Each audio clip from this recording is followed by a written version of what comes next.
नमस्कार साथियों, सरदार पटेल इंस्टीट्यूट के ऑनलाइन चैनल पे आपका बहुत बहुत स्वागत है। जैसा कि आप जानते होंगे कि अभी हमारी करंट अफेयर्स की सीरीज स्टार्ट हुई है और इसके 2 लेक्चर हम ऑलरेडी कर चुके हैं। आज हम करंट अफेयर्स का तीसरा लेक्चर लेके आए आपको 21 जुलाई 2023 का। ठीक है, करंट अफेयर्स की सीरीज 21 जुलाई 2023 के क्वेश्चन हम देखेंगे, यानी आज के क्वेश्चन देखेंगे। मैंने आपको पहले भी बताया था कि आपको केवल इस करंट अफेयर्स की सीरीज में दिन भर के अपने 10 मिनट देने हैं, जिससे आप करंट अफेयर्स से सारे अपडेटेड रहेंगे। देखो, मैं आपको बता दूं कि अगर आप रोज 10 क्वेश्चन या 6 क्वेश्चन 7 क्वेश्चन पढ़ रहे तो इसका काफ़ी लाभ हो सकता है आपको। सपोज करो आप सोचो कि नहीं, हम एक साथ एक महीने में इकट्ठे करके करंट अफेयर्स पढ़ेंगे तो वो फिर आपको बाद में याद नहीं होंगे, इतने अपडेट नहीं रहेंगे। तो आप प्रतिदिन अपडेटेड रहिए करंट अफेयर से, उसके लिए मैं आपके लिए रोज क्वेश्चन लेके आऊँगा। तो चलिए स्टार्ट करते हैं हमारे पहले प्रश्न से। प्रश्न number first, who presented the Bhoomi Samman 2023 to 9 state secretaries and 65 district collectors. तो ये भूमि सम्मान एक अवार्ड है, ठीक है, और ये 9 सेक्रेटरीज को और 65 डिस्ट्रिक्ट कलेक्टर को प्रेजेंट किया गया है न्यू दिल्ली में। किसके द्वारा प्रेजेंट करा गया है, ये हमारे से क्वेश्चन में पूछा गया है। तो पहला ऑप्शन है द्रौपदी मुर्मू, नरेंद्र मोदी, अमित शाह, गिरिराज सिंह। इसका सही उत्तर हो जाएगा आपका द्रौपदी मुर्मू। द्रौपदी मुर्मू कौन है, सबको पता है, प्रेसिडेंट ऑफ इंडिया। तो चलिए देख लेते हैं कुछ बातें। ऑन जुलाई, कब ये अवार्ड दिया गया है, जुलाई 2023 में। स्टेट के सेक्रेटरीज होते हैं जो डिस्ट्रिक्ट कलेक्टर्स के लिए दिया गया है। अच्छा, ये जो अवार्ड है ये ज़्यादातर लैंड मतलब भूमि सुधारों के काम में। पहले आपको पता होगा कि लैंड एक्विजिशन मतलब क्या होता था कि लैंड किसका है, इसका मैनेजमेंट करने में बहुत मुश्किल होती थी। ठीक है, आपको पता होगा गाँव में, शहरों में प्रॉपर्टी डिस्प्यूट्स बहुत होते हैं, आपस में लड़ाई हो जाती है। ठीक है, तो प्रॉपर्टी डिस्प्यूट्स ना हो तो इसलिए लैंड का डिजिटलाइजेशन कर दिया गया है। डिजिटलाइजेशन का मतलब ये है कि एक यूनिक आईडी दे दी गई है और उससे पता लग जाएगा कि कितना हिस्सा किसके पास है और ये प्रॉपर्टी किसके नाम है। कहने का मतलब सिंपल भाषा में कि साफ पता होगा कि इतनी प्रॉपर्टी ये किसके नाम है और ये किसके हिस्से में आती है। तो उससे क्या होगा, आपकी एक तो ट्रांसपेरेंसी आएगी और भूमि पे जो अवैध कब्जे हो जाते थे वो क्या है, अब रुक सकेंगे। आपको पता होगा कि अवैध कब्जा बहुत ज़्यादा होता है हमारे देश में, वो क्या है, कम हो सकेगा। तो ये क्या है, प्रेसिडेंट ऑफ इंडिया ने दिया है, ठीक है, स्टेट सेक्रेटेरिएट और कलेक्टर्स को। ठीक है, सबसे ज़्यादा जो अवार्ड है किसके पास गए, उड़ीसा के पास, और उसके पास मतलब उड़ीसा के बाद किसके पास गए हैं, मध्य प्रदेश के पास। ठीक है, इंपॉर्टेंट बातें इसमें जान लेते हैं अपन, किससे डील कौन कर रहा है। अच्छा, एक्सीलेंट मतलब इसके लिए जो कंपटीशन है, ठीक है, ये किसके लिए काम करते हैं, मतलब इसकी जो ऑर्गेनाइजेशन है वो है हमारी DILRMP, digital India land records modernisation programme. यानी कि ये क्या है, पूरे लैंड का एक डिजिटल डेटा अपने पास रखते हैं। इसमें क्या कर दिया जाता है, एक unique land parcel identification number लोगों को प्रोवाइड कर दिया जाता है, जैसे कि अपने आधार कार्ड में होता है। उससे अपने को पता लग जाएगा कि ये लैंड किसका है। ठीक है, और सपोज करो पहले क्या है, लैंड के मामले कोर्ट में जाते थे, कोर्ट का एडमिनिस्ट्रेशन का बहुत टाइम वेस्ट होता था। अब क्या है, ये डायरेक्ट लिंक किससे हो गया है, ई कोर्ट से। ठीक है, सारे के सारे लैंड रिकॉर्ड हमारे ई कोर्ट से लिंक हो गए। तो इसका जो ऑब्जेक्टिव है DILRMP का, ठीक है, ये क्या करना, modernisation of land record management को मॉडर्नाइजेशन कर देना ताकि गवर्नमेंट नई नई स्कीम्स ला सके। ठीक है, और क्या करना, reducing the scope of, main बात, प्रॉपर्टी डिस्प्यूट ना हो। ठीक है, to increase transparency in the land records maintenance system, transparency हो लैंड को मेंटेन करने के चक्कर में। ठीक है, आपको पता होगा कि अगर अपने, क्योंकि इंडिया में करप्शन बहुत ज़्यादा होता है, तो इससे करप्शन भी रुकेगा, क्योंकि अपन को कोई डॉक्यूमेंट लैंड से रिलेटेड विभाग से निकलवाने हैं तो काफ़ी चक्कर काटने पड़ते थे, पैसे भी खिलाने पड़ते थे। तो एक ट्रांसपेरेंसी आएगी, अब सीधे आप ई मित्र पे जाके अपना डिजिटलाइजेशन से सारा का सारा रिकॉर्ड इजीली निकाल सकते हैं। चलिए, how many opposition parties have formed India, जिसका फुल फॉर्म है Indian National Development Inclusive Alliance, to contest the 2024 Lok Sabha election 2022, 24, 26। तो अभी ये बहुत ज़्यादा चर्चा में भी है। ठीक है, आपको पता होगा कांग्रेस और बाकी जितनी भी अपोजिशन पार्टी है उन्होंने मिलकर मोदी गवर्नमेंट को चुनौती देने के लिए एक पार्टी फॉर्म करी है। ठीक है, सबके सब यूपीए जो गवर्नमेंट थी वो बहुत बड़ी होकर उन्होंने उनकी ऑलमोस्ट ये है कि अपोजिशन 26 अपोजिशन पार्टी है, उन्होंने मिलकर एक पार्टी फॉर्म करी है एनडीए के अगेंस्ट। ठीक है, ये अभी न्यूज़ में चर्चा भी है और आप न्यूज़ में जान सकते हैं। तो इसका आंसर क्या हो जाएगा, 26। ठीक है, इसके बारे में मैं यही बताऊंगा आपको कि 7 चीफ मिनिस्टर, मतलब अलग अलग स्टेट के चीफ मिनिस्टर भी मिल गए हैं। आप यहाँ पे ये सारे फोटोज़ देख सकते हो, इनसे आप फेमिलियर ही हो कि केजरीवाल है, ममता बनर्जी है, लालू प्रसाद यादव है, नीतीश कुमार है, राहुल गांधी है, ठीक है।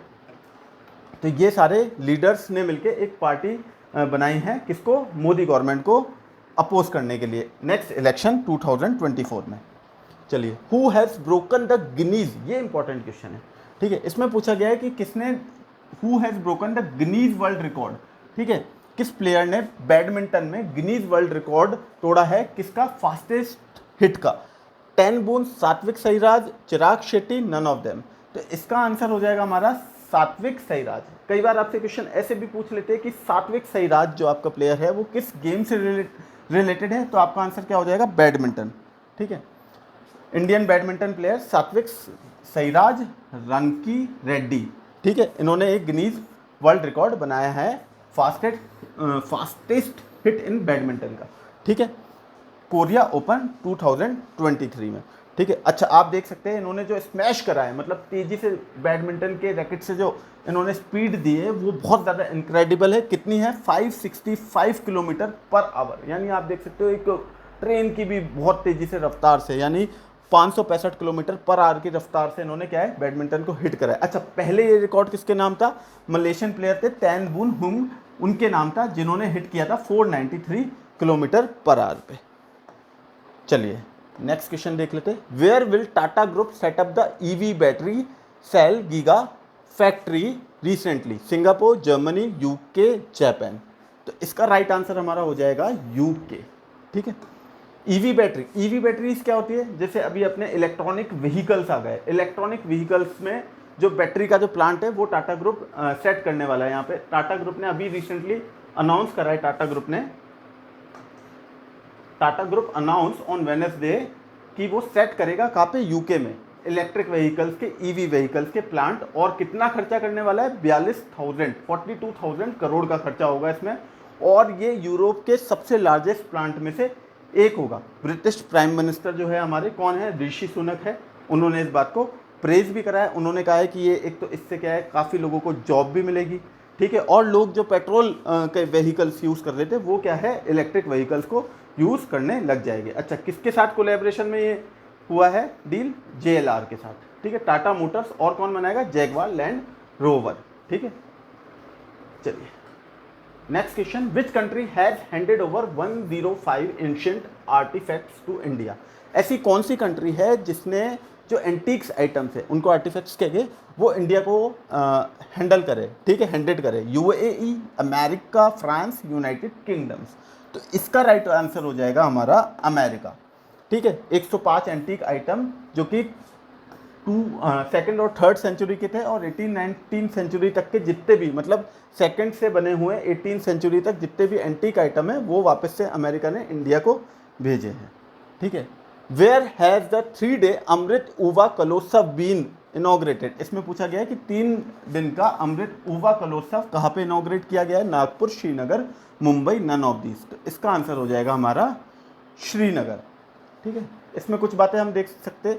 अच्छा, मनोज सिन्हा कौन है? लेफ्टिनेंट गवर्नर है, कहाँ के? जम्मू एंड कश्मीर के। उन्होंने इसको क्या करा? इनॉग्रेट करा। किसको? अमृत युवा कलोत्सव। तो अमृत युवा कलोत्सव कहाँ से रिलेटेड? जम्मू कश्मीर से। कहाँ पे हुआ? श्रीनगर में। और किसने इसको इनॉग्रेट करा? गवर्नर मनोज सिन्हा ने, ठीक है। ये 3 days फेस्टिवल हुआ, कहाँ पे हुआ? ये संगीत नाटक अकेडमी न्यू दिल्ली में हुआ, ठीक है। और जम्मू एंड कश्मीर अकेडमी किसके द्वारा ऑर्गेनाइज किया गया? संगीत नाटक अकेडमी नई दिल्ली और Jammu and Kashmir academy of art, culture and languages.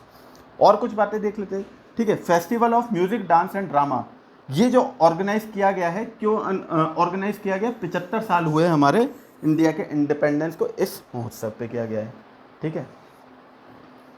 चलिए, वेयर वॉज द शशीन grazing festival celebrated recently? Jharkhand, Arunachal Pradesh, Chhattisgarh, Madhya Pradesh. तो इसका आंसर हो जाएगा हमारा अरुणाचल प्रदेश। शशीन ग्रेजिंग फेस्टिवल का मतलब चराया हुआ जो फेस्टिवल होता है, ठीक है। ये इस तरीके से एक फेस्टिवल अरुणाचल प्रदेश में मनाया गया है, शाशीन चराई फेस्टिवल, ठीक है। कब मनाया गया है? जुलाई 14-15 को, ठीक है, जो चरवाहा होते हैं, ठीक है, उसमें चरवाहों ने काफ़ी भाग लिया। 100 चरवाहे थे किसके, याक के, और 400 से भी ज़्यादा इसमें लोगों ने पार्टिसिपेट किया। चलिए, from which city was the women tri services motorcycle rally flagged off to mark the 24 Kargil Vijay Diwas. अच्छा, कारगिल विजय दिवस कब आता है अपना, 26 जुलाई को, याद रखना, ठीक है। तो ये जो है इसमें पूछा है in which city was the women tri services motorcycle rally flag off to mark, ठीक है, कहाँ से ट्राई सर्विसेज मोटरसाइकिल रैली गई है 24 कारगिल विजय दिवस को मनाने के लिए। न्यू दिल्ली से, श्रीनगर से, अहमदाबाद से, पटना से। तो इसका राइट आंसर हो जाएगा नई दिल्ली, ठीक है, न्यू दिल्ली।